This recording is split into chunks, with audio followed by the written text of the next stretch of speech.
Hey everybody, my name is Seppi, and in today's video, we're going to be doing another podcast, probably keep it around 30 to 45 minutes for you. I have my brother Ron here with me, and we're going to be talking about some news that 343 has put out about their plans moving forward.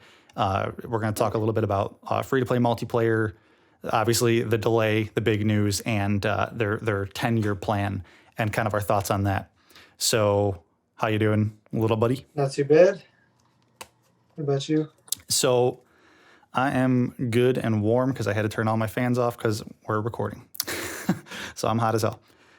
So let's start with the free-to-play thoughts. So 343 came out and even said that they are doing multiplayer, free-to-play. I think they just said multiplayer, right? Yeah, I believe so. There's the same tweet that mentioned the 4K 60, the 4K 120 frames, and free-to-play multiplayer was like all in one big jumbled thing. So that's right. Yeah, and I'll try to put that up on screen too.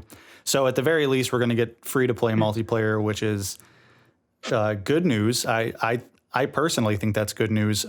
There's definitely some warning signs about that. I think there have been with like some free to play things, but for the most part, especially when it comes to like monetization, but for the most part, I think people are typically more lenient of monetization when things are free to play.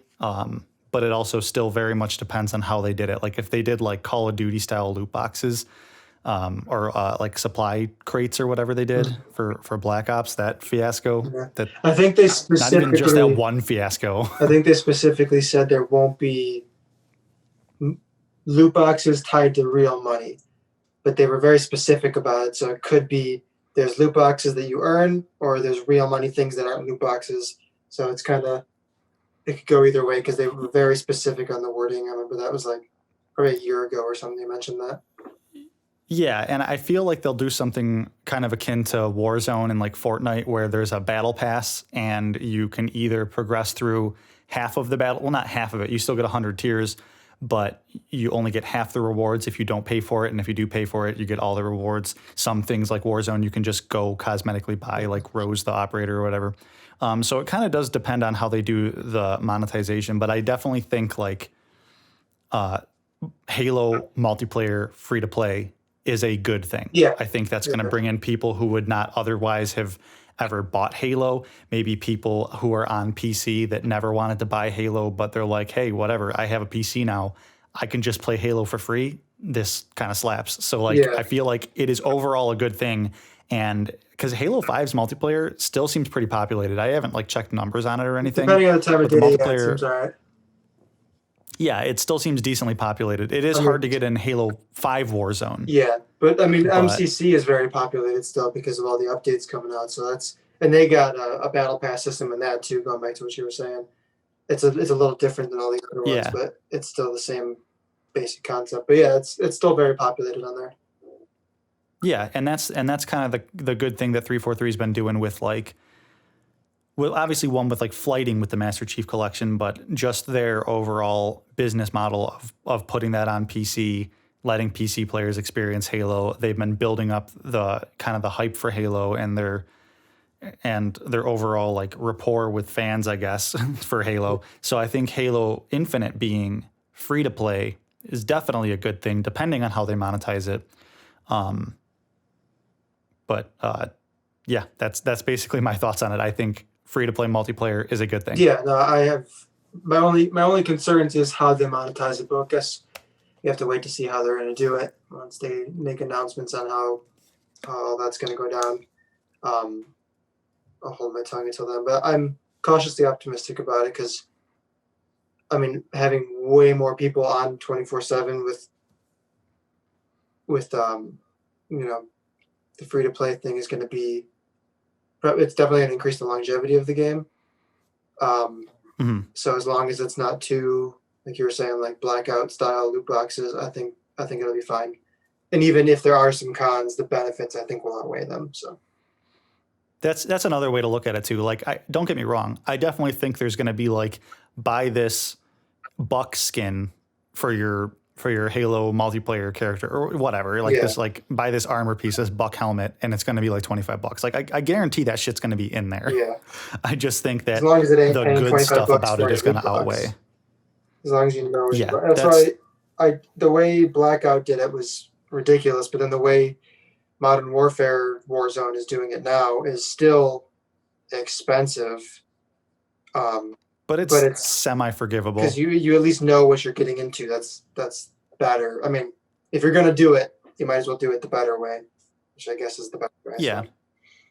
Because what it comes down to, everybody, is that games are always going to find a way to monetize stuff, especially if they know, hey, other places have been doing this. And I'm not excusing it. Like, I definitely think there's definitely some like disgusting ways that games monetize stuff, especially EA, Activision, Blizzard. Yeah, I mean, But I feel like 343 might do something that's a little bit more lenient. And since it is free to play, that yeah, they might push that. We can kind of get away with this a little bit more. But I don't think it's going to be super egregious in any sort of way. So overall, I think free to play is good. Moving on really quickly. So to go to the next thing I wanted to talk about, and this is something that was tweeted out as well. The link to the article was tweeted out, and it brings you to 343's website or like a forum or something, and they talk about all the things that they've received feedback wise about Halo, the graphics and everything, and specific things they wanted to kind of just like bugs they wanted to squash in this post. One of the big things, and there's a lot of good stuff in here. I'll link it in the comment section down below so you guys can go watch that or read that. But the big thing that I kind of wanted to talk about, and I want to steer away from being like a toxic Halo fan about this or whatever, but they did specifically say that the Magnum and the shotgun were being replaced with the Sidekick and the what is it, Bulldog? yeah, I think so. The Bulldog or something. So I kind of want to just gauge your thoughts on that and see what you think about that. As simple as it sounds, the Magnum and the shotgun from like Halos 1 through Reach were all the variations of were my favorite guns in the game. The Magnum was the most inconsistent from game to game, but the shotgun was always, besides the range, always pretty consistent. So those kind of Yeah. were my favorite go-tos. As far as, I guess, power weapons. Well, shotgun, I guess, is considered a power weapon. But so that was really disappointing that they're replacing it because, I mean, the new... Why not just add it? Yeah, because they specifically say they fill different roles. So why is it a replacement? Like they said the Bulldog was like 12 gauge and faster reloading and firing. Cool. So you could still have the freaking 8 gauge shotgun that's slower reloading and firing, probably more range, all that kind of stuff. And then if the Sidekick is like, it's essentially a slightly under-designed version of the Halo 2 Magnum, which is fine, but it just doesn't look the part. So it can't be the Halo 2 Magnum in my eyes, at least. So then they should still have a Magnum, but they don't. And they hinted, I mean, I guess, I don't know if they hinted, but I think it was on Reddit. They were saying that in the future, those guns have the potential to come back, but not at launch. So that's so they can sell you back and hype you up. Yeah, I mean, like, because they did that with Halo 5. The whole fiasco with the Spanker rocket launcher, which I was mad about back then, so I'm still mad about this kind of stuff now. They finally added it back, and it was awesome. And then there was both the Halo 4 or the Halo 5 rocket launcher, and then the Halo 1 through 4 Reach rocket launcher in there too. And it was a cool, like, they did different things, especially in Warzone when you had the different the rack versions of it. All of them did different things. There was like a million rocket launchers. It was awesome. But they still waited, like, I don't even know how many months it came to when it finally was added, but it was there eventually. So I guess that's not the end of the world. Because it's like that's the thing that annoys me is, like, don't get me wrong, like, I definitely think that 343 has the right to experiment with designs and do things like that. And because everyone's saying, oh, like 343 hasn't learned their lesson. Again, don't get me wrong. I missed the Spanker. I definitely wanted it back. That was definitely a thing. But I was okay with the rocket launcher they had. But what you said earlier about how these weapons specifically fill different roles, like it said it was upgraded with the drum mag, but I have a feeling like overall it's just going to be like some sort of magazine. Yeah. So it's a magazine-fed shotgun, which fulfills a different role than, pop 2 shots off. Oh, I got to reload. oh, now I'm in a crunch, I need to stop reloading, but you still have that extra shot if you were low on, on ammo or whatever. Yeah. Like it is a different role it's fulfilling now. And, when it comes to like the Magnum and everything, people were saying like it just looks like a 5.7 or like some sort of Sig Sauer pistol, Yeah. which those are cool looking pistols in 2020, Yeah, but not like I just feel like pistols wouldn't still look like that in 2552. And if they did, that who knows? But at the same time, like I just feel like Halo does have a specific art style that those weapons don't seem like they fit. And I know I cannot explain that, and you're going to get a million people who are like, "Oh, let them experiment." Sure, yeah, let them experiment. There's I still a I certain personally design think language. those designs, they look, that design language looks very Because generic. for me, back to the rocket launcher in Halo 5, it's not a bad looking rocket launcher by any means. It just doesn't look Halo. It looks like a modern rocket launcher. Just a long Yeah. tube, and then the rockets were a different mechanism, or whatever. It's interesting, but the same thing with these pistols is, first of all, the shotgun just looks like the Doom shotgun, which is cool, but doesn't look Halo. And then the pistol, there's a few things that they could do that could make it look like the Halo pistols. Like Yeah. the what's the finger guard or whatever, the hand guard. The mag or the trigger Yeah, well, the trigger guard. Yeah. Instead of going like this, it could go all the way down, like to fit a Spartan hand. Yeah. The lights could, or there could be simple lights on the iron sights, that just like the Halo 2 one. Maybe change the color a little bit so it's all black or all silver, and then that Yeah. pistol could fit in the universe. It's just a little bit too generic, and they could tweak it. I don't know if they will, but if they tweak it a little bit, it could fit really well. The shotgun Yeah, and the Halo and if 5 it rocket launcher are kind of a little too different from the Halo. Yeah, but and that pistol again- could work, besides the fact that it's freaking ginormous. Did you notice that? Yeah, it was a big fat pistol. Like if Chief is getting That if thing- Chief's chunk mitts can't fit around that thing, like how is a Marine gonna hold That it? thing is the size But of the the thing Halo is- 1 Magnum, but it's supposed to be the small, quick sidearm. It's Yeah, I think- which is the size of an SMG to a human. But like I get it. Like so like exactly what you said, like they fulfilled different roles. So why not just put them both in the game? Like I don't know why 343, like is the slip space engine being so utilized to the very T that they can't add the pistol and the shotgun in, like additive? And on top of that, they already said, oh, we might see it again in the future. Well, hopefully that's with the delay now.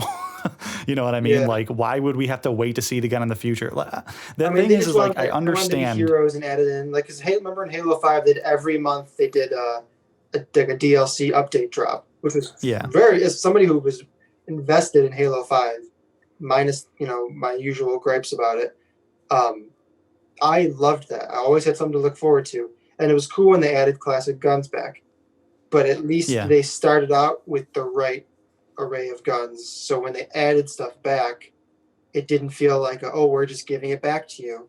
It's like it. Besides, the spanker was one thing, but besides that, every addition that got added to Halo 5 it felt like something being added to the game, not something that was originally missing from the game that got put back in. Mhm. So with Yeah, the and Magnum again, and like shotgun being added in later potentially, please, I hope they at least do that. But it would still feel like something that was missing from the game in the first place.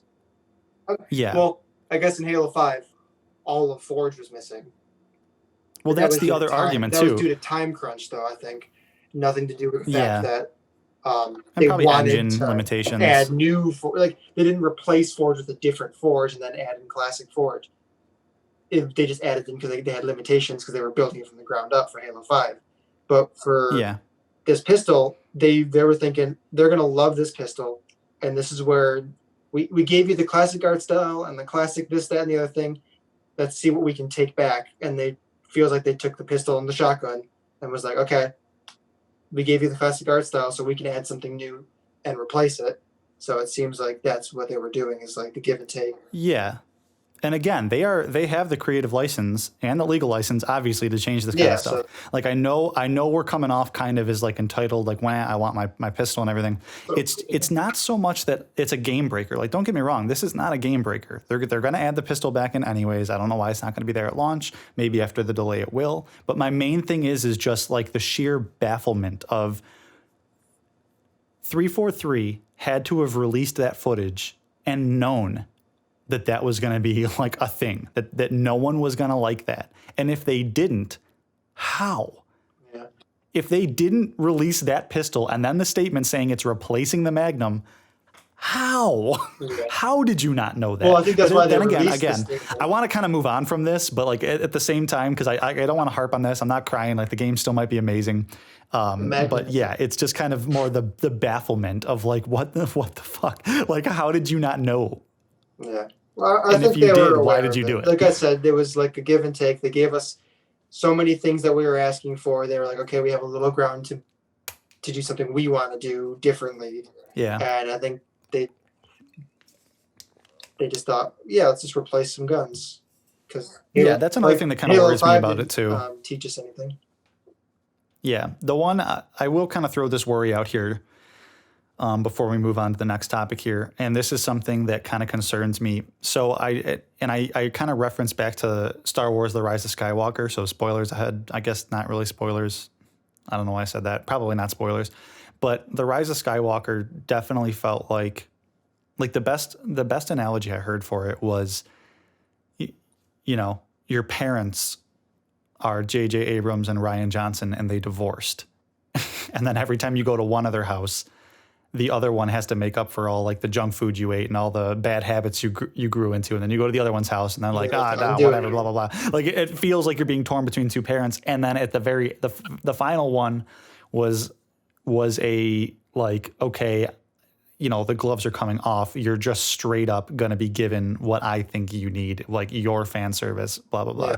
I hope that made sense. I probably didn't word that very eloquently. But basically what I'm saying is like the Rise of Skywalker was trying to was trying to do so much damage control. It was very reactive so much, to The Last Jedi. It was very reactive. And I know that 343 is reactive because they made Halo 4. It didn't have the best reception. The Didact didn't have the best reception, but I think people kind of like him a little bit more now. And I think the Didact was fine. The fight wasn't that great. No, but then 343 was keeping him alive. You know, you hear his monologue at the end of the game. And then like later in a comic somewhere, Blue Team kills him off, like I mentioned in the last podcast. And it's like, I feel like 343 is a little bit too like, oh no, they didn't like this. So now we're going to change stuff. And when you do that and you don't stick to one singular vision, then stuff starts to fall apart.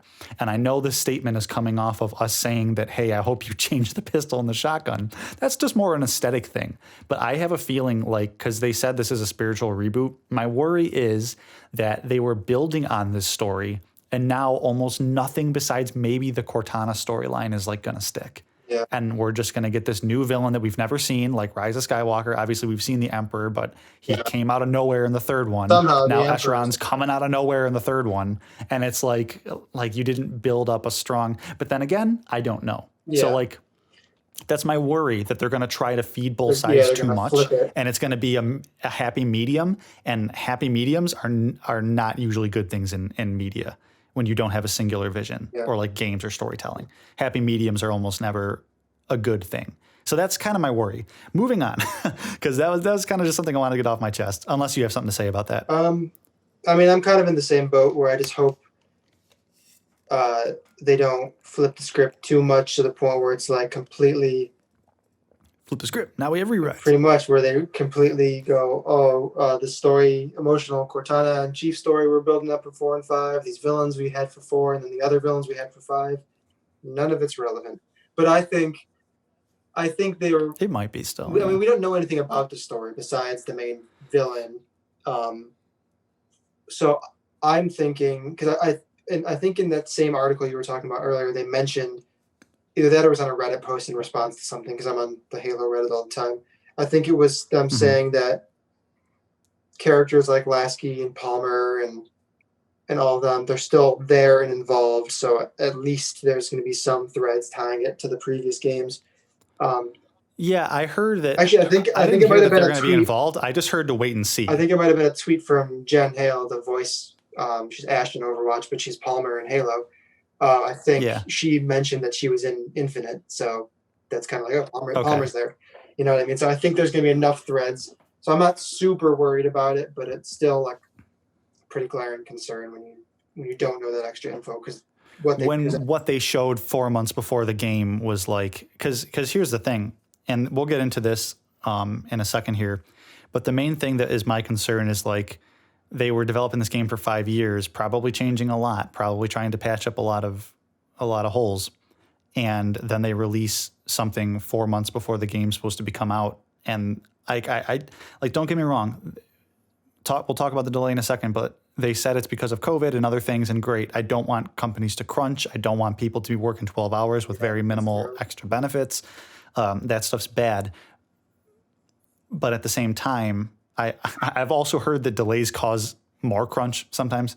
But assuming it's not going to cause crunch, at the same time, like how much of it was really because they released this 4 months before the game was supposed to come out, and then everyone was like, Yeah, oh, the reaction of it probably hit 'em. neat. What else? So yeah, I don't know. Like I feel like that's definitely a thing, but we'll see. We still don't know much about it. I can almost guarantee the entire story isn't just going to be this like rivalry in the third of a trilogy between a character Chief's never met before. I don't know. Yeah, like no. I'm assuming that's not going to be it, I and feel there's like still going to be Cortana stuff. he's going to and be other- tied other into stuff. something. He's probably going to be like the ground villain while there's somebody like a puppet master, Cortana, because he mentions another faction that we don't know of aside from the Banished. So, it's The Harbinger Yeah, or yeah, whatever, so it could- which people speculate is the Didact. That'd be either cool. Didact or Cortana or just other section of aliens. We don't know anything about it yet, so it could be just a lot of the story we just don't know. Because that trailer Yeah. was besides showing us, I almost called him Tartarus, the brute. Escharon. Yeah, besides showing us him, we don't know anything about the story. He was just walking around looking to take down those turrets, and that was it. So Yeah. it was pretty minimal because it wasn't a story trailer; it was a gameplay reveal. So there's no story that we Yeah. got. So True. All right, moving on here. So the one thing I want to talk about next for a couple minutes is kind of the pros and cons of this so-called 10-year plan, which we've heard before with Destiny. And if you watched the last podcast, you know that I was not comparing Halo Infinite to Destiny. I guess, I technically was, but I was saying they weren't very similar in the comparison. At least I don't think they're going to end up being similar. But then we heard about this 10-year plan, and we've heard that before. So maybe this is me eating my words, but kind of want to talk about the pros and cons of a 10-year plan. So I'll start with you, Ron. Like, what is a good thing that you think could come out of a 10-year plan with Halo? well, With Halo Infinite being the platform that they're just going to release content on. well, with the style of game it's looking like it's going to become semi-open world and stuff like that, there's Yeah. millions of things they could continuously add to this to make it feel like the world is just literally growing. Like every time, like, cause I remember with Destiny, they would add with Rise of Iron, they added that new section you could like explore, like the free room area, the hub type thing, and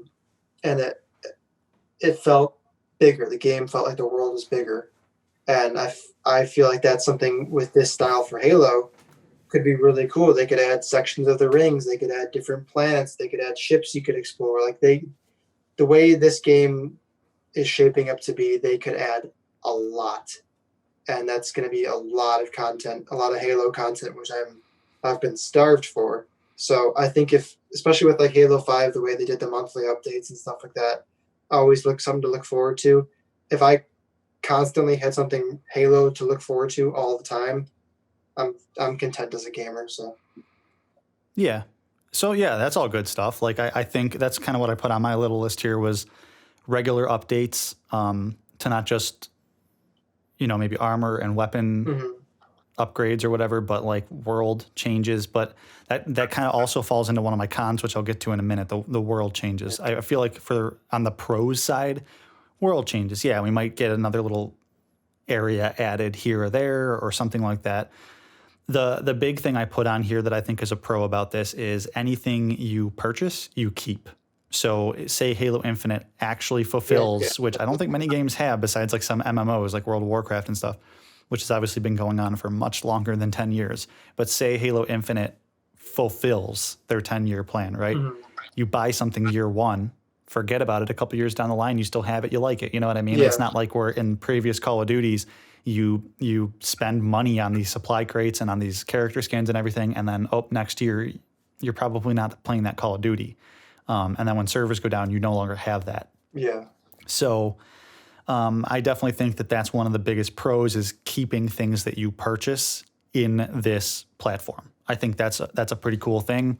Potential small world changes and regular updates to the game. I think they'll be able to, if because of the delay they don't add ray tracing or at launch, say they don't, even in spite of the delay, they eventually will add ray tracing. Yeah.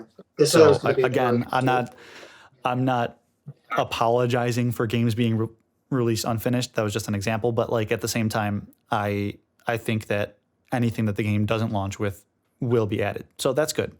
Down the road. The biggest one being the things you buy, you keep for at least that 10 years digitally. My cons, and this is kind of where the world changes things starts. I wrote down here that there's going to be no status quo change potentially, because if you're making a game that is similar to some sort of open world, maybe it'd be like Destiny or whatever, where you have these different locations you go to, how much of the status quo can really change if they want you to just stay in these areas and like these are your hubs and stuff like that. And not just status quo changes with like the physical world, because whether you go to, because you're going to be on Zeta Halo, I don't know if that's been confirmed, but people are pretty much saying this is Zeta Halo. And maybe you go to Earth, maybe you go to other planets. I don't know if Reach has ever been unglassed since it was glassed or whatever. Maybe you go there. Who knows? Like I'm just saying, maybe you go to these other places. That's all fine and dandy, but story concerns, like how impactful is the story gonna be if this ring is our main hub? Yeah. Or maybe the ring's not the main hub. That's what I'm saying. Like then are there's you the whole- limited in storytelling because you want these worlds to stay around? Yeah, because then like I was When saying, Halo's been known for glassing planets and blowing shit up. because like if you're say the ring is the hub, in every Halo or most of the Halos you blow up the ring at the end. If you can't blow up this one, you just keep walking around. It's one of those things where like I don't want them to write themselves into a corner where it's like, well, we can't really finish the story because we have to keep the place around, we have to keep the world around, we have to keep certain characters around. You know what I mean? Yeah. So that's what I was saying. Like what we talked about years ago, Ron, was maybe the main hub is like the Infinity. Yeah. The UNSC Infinity or something. Like I hope the hub of the game is some sort of massive craft. And then, because that way you can still open world explore, depending on how open world Halo is going to be, you can still open world explore and go back into the campaign missions and maybe go unlock this, maybe do this challenge there, but it's still just like going back to the Halo campaign.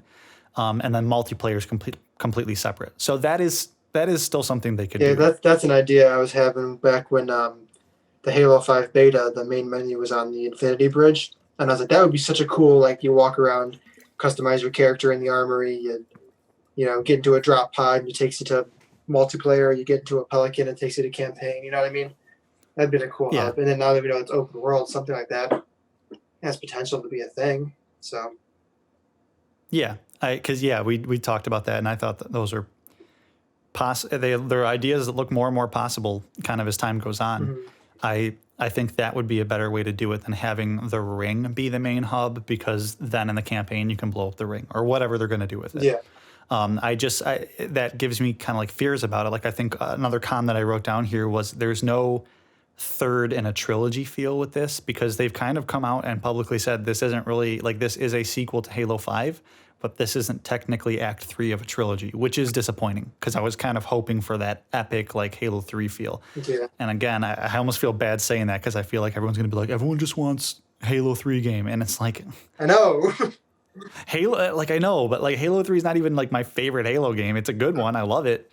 But at the same time, like I still want that third in a trilogy feel with this, because no matter what they've stripped away, no matter what they've changed throughout the years, like the story was still progressing in a first, second, third act. And now it just feels like it's been completely rebooted in the third act, like Rise of Skywalker. There's my argument. Like Rise of Skywalker felt like either a totally separate universe or movie, or like there was 3 other movies we should have seen, or like it was all 3 movies crammed into one. I couldn't even tell, and I'm fearing we're going to get that with a 10-year plan. The other thing I put is like I hope they don't take like what is 1 to 2 years of content and drip feed it over 10. That's not something I want. Yeah. And it's an excuse to finish an unreleased game in some ways. Depends. That is something I'm kind of crucial on, like kind of hard on. There's sides to it where it could be considered releasing an unfinished game, but then depends on the quality of it when you first load it up. If you could run around and explore and play the campaign and multiplayer, and at the end of the day, and you're like, this feels like a complete Halo game. And if they treat like the next DLC or whatever as like a whole new, like how like ODST was to Halo 3, where it was technically a different game but the same game, you know what I mean? Because Bonnie Ross even said spin-offs are a possibility. Yeah, if you load it up and you're happy at the end of the day and it makes you feel like, man, this is a full game, this is a full Halo game. Anything else is extra, is supplemental, And then all of a sudden the next DLC comes out and you're like, holy shit, this feels like a whole new game. Then it would be, worth it. It wouldn't feel like it was an unfinished game drip feeding you stuff. It would feel like a genuine, full, new experience every time. I don't know if they do monthly or like every few weeks, or however they want to drop stuff. That whenever that stuff comes out, it should feel like it adds a lot and not that's something that was taken away originally, like I was saying with the pistol and stuff. Yeah, that's what I'm hoping for, because honestly, like, we know what a full Halo game experience feels like with Campaign Forge multiplayer. And I think 343 knows that. They've made full Halo game experiences, so I don't think they'll skimp. I hope not. But yeah, if they do it like that, or they release Halo Infinite, we beat the campaign, we play a lot of multiplayer, a month has gone by, Forge is released either at launch or shortly after. Forge is probably going to be at launch, cross my fingers. Yeah, I hope so. And say like a month later, we're like, holy shit, this was like a full Halo package. I'm really happy with this. Story was pretty cool, or really cool, I hope. Fingers crossed on that too. Multiplayer kicks ass, and Forge is a blast. Like the Slip Space engine, are those words? The Slip Space engine is like really powerful for Forge. This is awesome. And then they just drip feed content, and sometimes it's bigger, sometimes it's just little updates, maybe a couple multiplayer maps here or there. Maybe sometimes it's full like Marine ODST spin-off games like that. That would be cool. Like that would be awesome. I think that would be the way to do it. And I have a feeling that's the way 343 is doing it. And maybe that feeling is just a burning hope. Yeah. That's how they do it. But so that's kind of my thoughts on what a 10-year plan could be. That's Ron's thoughts on what a 10-year plan could be. I think that the good can, if done right, definitely outweigh the negatives of it, to the point where I feel like it could mostly just be good if they do it right. The next thing I want to talk about, and this is the big news, is the delay. So Halo Infinite, 343 Industries posted a little card on Twitter with a statement, and I'll put it up on the screen and you guys can read through it, because I'm sure everyone who would be watching this podcast has watched Hidden Xperia or a bunch of other people, Halo follower or whatever, reading this statement for you. So I'll put it up on the screen. And, long story short, the game is delayed until 2021. They didn't say when. I hear a lot of people like Alana Pierce and a lot of insiders saying that they just think I don't know if you know who Alana Pierce is, but she's an insider, like a video game insider journalist. And she usually gets a lot of good information. I trust everything she says for the most part. And typically she will be very outright saying, I have an inside source who says this, blah, blah, blah. So in this case, she didn't say she had an inside source, but she was just guessing that it's March. And a lot of people are guessing that it's going to be about March or like Q1, Q2. I'm thinking and kind of hoping that it's going to be Q4, that it's just going to be a year from when it was initially supposed to release. That gives the game about a year and 4 months away, a year and 3 months, year and 4 months, and they can address a lot of things. That's if they want to address those things.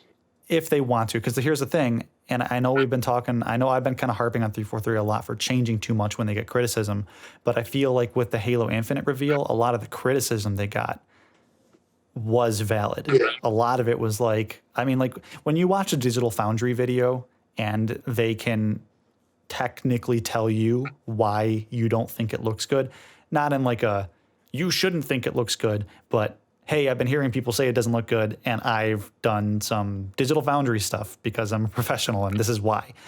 When they do that, and 343 even says, hey, we saw the Digital Foundry video, and then the game's delayed. I don't think that was the direct cause, but I think that they know what people have been complaining about, Yeah. and I think they are going to address that. Because that's the thing. 343 could have easily been like, no, this is what we want to do. We don't care if the lighting looks bad. You're getting it in November. But they delayed it, you know? And I feel like they were right to. I think the delay, like that's just kind of my opinion right off the bat. I feel like the delay is a good thing. Yeah, me too. And it gives them the potential to finish the game right. And there's that quote, like a delayed game is eventually good. A bad game that's released is bad forever. So, you know, the idea of the game being delayed and being better, Yeah, potentially graphically looking better, very hopeful. it's hopeful to me. And the thing is I think the biggest thing they can do, like my biggest hope for this delay is, and I don't think they're going to do this, but it's my biggest hope, is that they completely nix the original Xbox One version of it. They make it, because here's the thing. Microsoft has done a lot of consumer-friendly stuff. I feel like the Xbox Series X launch is not going to be super full of stuff that's going to be making people wanting to buy the console. You know what I mean? Like there's not a very robust lineup of games. And now we're getting rumors that the console's going to be $600. I don't know if you heard about that, but a lot of people are saying the Series X is going to be $600. Don't know for sure, but I'm hearing a lot of insiders, including Alana Pierce, say that. So now Xbox is looking kind of weird because they're like doing all this amazing user-friendly stuff with Game Pass and what is it called? Smart Cloud, I think it is, where you can like, xCloud, where you can just like play it on your iPad, connect to your thing wherever you have Not your Wi-Fi or whatever. iPad. They're doing not your iPad. Yeah, that's right. Just some sort of tablet, and you can connect to it through Anything on Wi-Fi. Apple. And you can do all this cool stuff with Xbox, but they're not giving you a reason to sell the console. I think 343 needs to nix the Xbox One version and be like, look, we want people to play Halo, but we have PC. And if you want to play Halo, this is a next-gen game. Yeah. You got to get a next-gen console. Like, I understand not a lot of people are going to like that. And to be frank, to kind of go against my own argument, I have an Xbox One X, and everything they showed us on the reveal, while I don't think looked miserable by any means, but it definitely looked current gen, there was nothing that they showed that my Xbox One X couldn't do. Mm-hmm. So I'm half rooting for it to stay on at least the Xbox One X version. Maybe the original Xbox One can't run it. I don't even know how the hell they do that, but that's just kind of me Yeah. Well, I have spitballing that idea. two But I think they need to counterpoints. nix the original Xbox version. Two counterpoints to that. The one is, I think it was just today or yesterday, they released the review of the Microsoft Flight Simulator. And that is a game that can run on PC, Xbox Ones, the Series X. It got rave reviews. It looks gorgeous. It runs phenomenally. It's literally it got like a 10 out of 10 masterpiece review. And IGN 10 out of 10. something like that. I don't remember where it was from, but It's probably IGN. but like it was, everybody's labeling it as like a masterpiece of a game for the flight sim. And sims are a whole different ball game, but the point is, it's on all of the systems and PC and the new Series X and whatever. If they do Series S, it's going to be out. Anything that can run it. And people are saying it doesn't seem like if they would have waited and released it specifically for the Series X, it could be any better. So I think I don't think that games are being held back too much by trying to get them to run on the original Xboxes yet. Currently, I don't think it's holding them back too much. In the future, when give it a year or two, games designed specifically for it have potential, but I currently don't think it's holding it back too much. And the other thing is, I think it was Phil Spencer, big old Xbox guy. Xbox Daddy. He's the Xbox Poppy. He said, it was a quote. It was like, if we wanted to sell consoles specifically, we wouldn't allow Game Pass to run on PC, or we wouldn't give you Game Pass. We wouldn't give you games on PC. We wouldn't give you games that still run on the original Xbox. So I don't think their concern is selling consoles. Yeah, I agree to that. So he specifically said if that was our concern, we wouldn't be doing all their stuff for you guys. So I think they're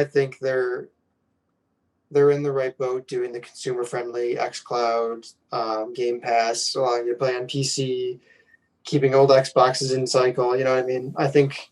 Yeah, don't get me wrong. The ecosystem of Xbox, Microsoft is like wild. Mm-hmm. Like people, I don't know why people aren't talking about Game Pass more and talking about xCloud and everything. Like those are amazing, fantastic, very consumer friendly things. I've been using Game Pass for like 2 years now, maybe since it came out, and I've never once complained about it. Like I have no complaints about it. I've played games I would have never really played otherwise that I fell in love with, like Ori and the Blind Forest is on there, and Ori and the Will of the Wisps, and all these other things. And I think that the ecosystem of Microsoft is awesome. And I do agree. Like I do agree that Phil Spencer and Microsoft is not. I mean, obviously, they're not super concerned with selling the Series X.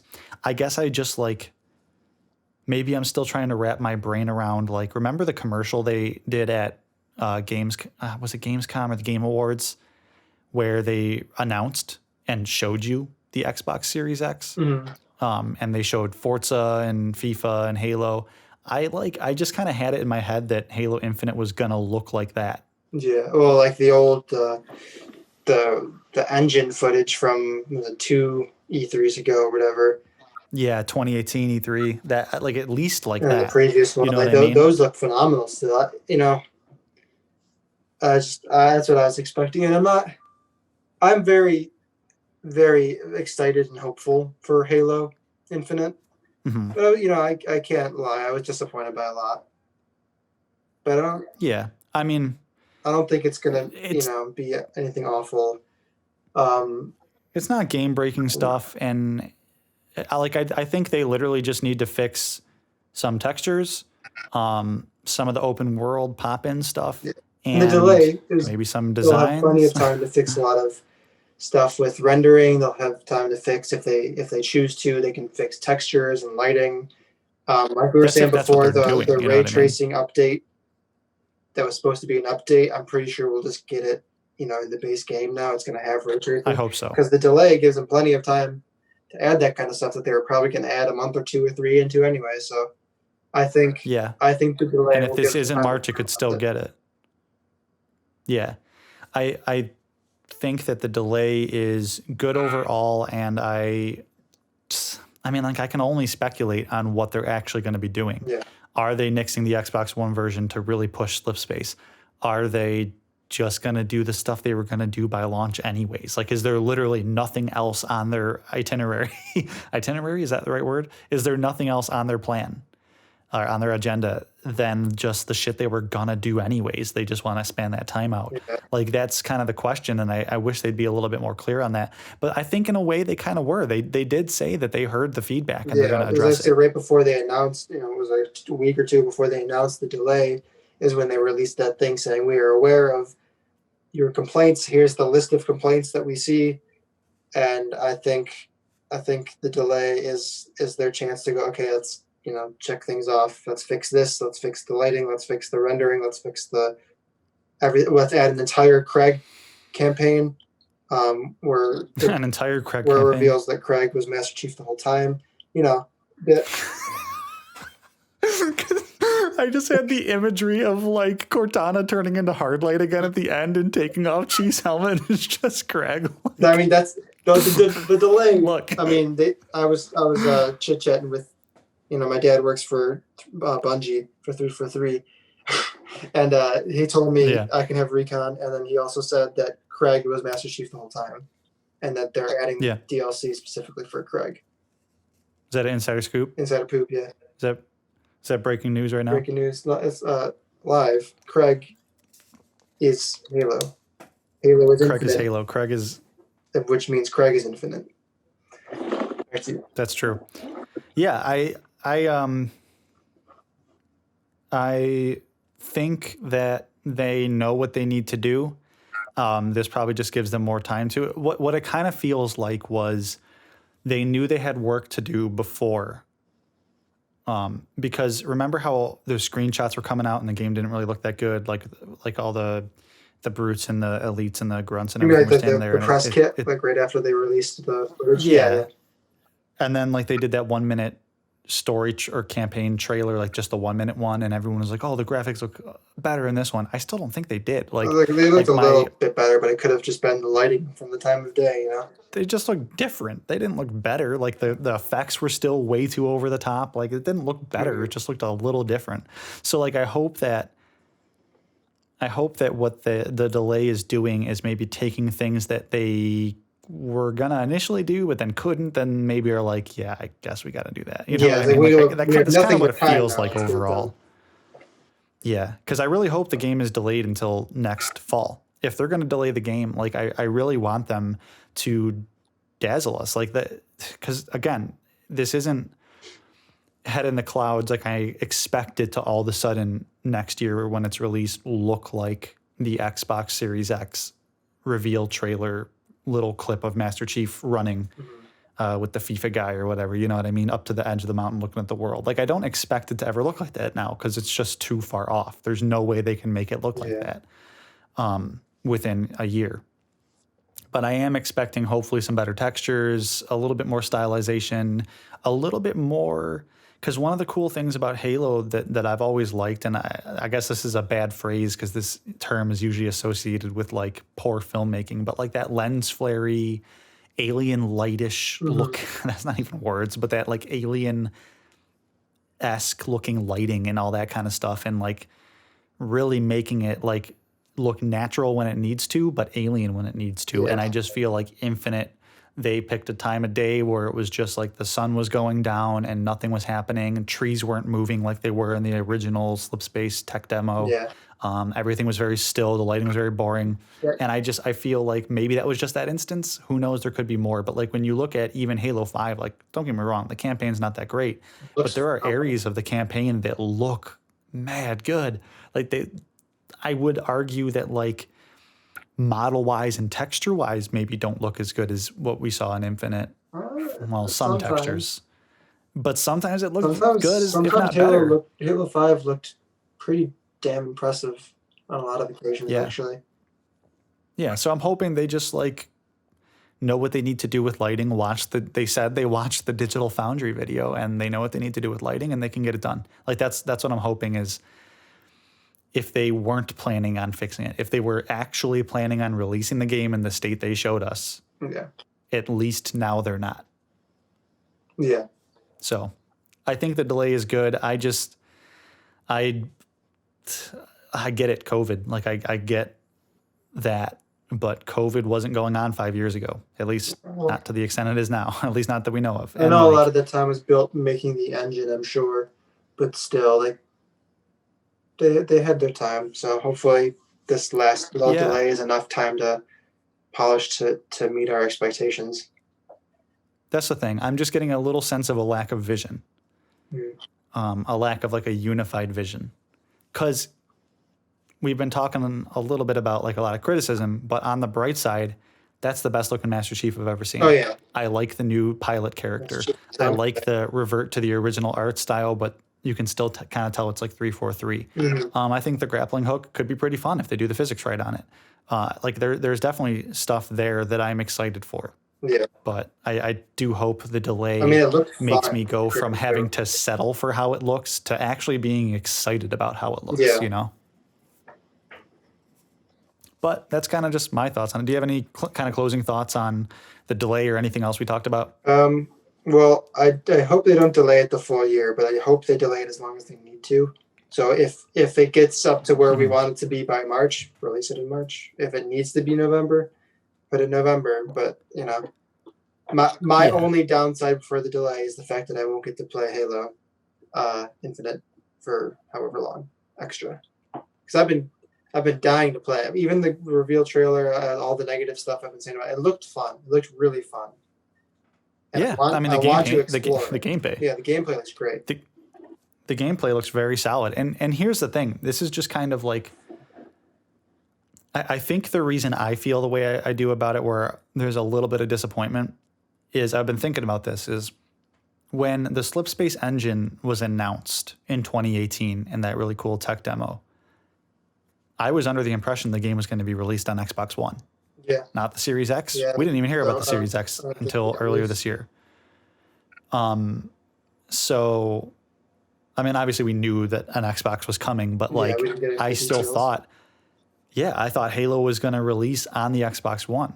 But then they said it's going to be a launch title for the Series X. So I guess I just expected a lot more. And then I was dropped back down to, no, but it's still going to look like an Xbox One game. And it's like, okay. I mean, like, I guess that's where my disappointment stems from, is just bad planning, marketing, otherwise. Just, I thought like, oh shit, this is releasing on next gen. It's going to look next gen, and it's just not, which I guess I should have just been tempered for. Like my expectations should have been tempered, because next gen doesn't really look next gen right off the bat. Yeah. So I don't know. That's kind of just how I feel about it overall, but I am excited for the game. I'm happy it's being delayed, especially for the folks at like 343, where they don't have to crunch. Hopefully they don't and everything. I think it does hurt the Xbox Series X launch, especially if we hear the console's going to end up being $600. Yeah. But at the same time, you know what? They're not that concerned about selling it anyways. And if, say, Halo launches in March, I'll just get one in March. You know? Yeah. I mean, I'd have to look at the prospects, but I think more than likely I will wait until Halo comes out to get one, which is good for my wallet for now. But there's a few. I mean, there's a few good things about the delay.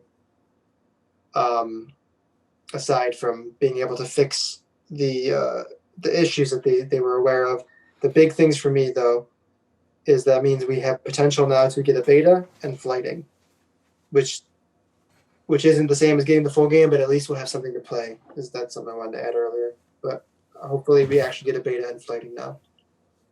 Oh yeah, that's a whole other thing too, is because they even said before they delayed the game, they even said, look, because of everything going on, like we might not even flight. Yeah. We might not even get you guys a beta, which is understandable. But now I guess we can, I mean, temper your expectations.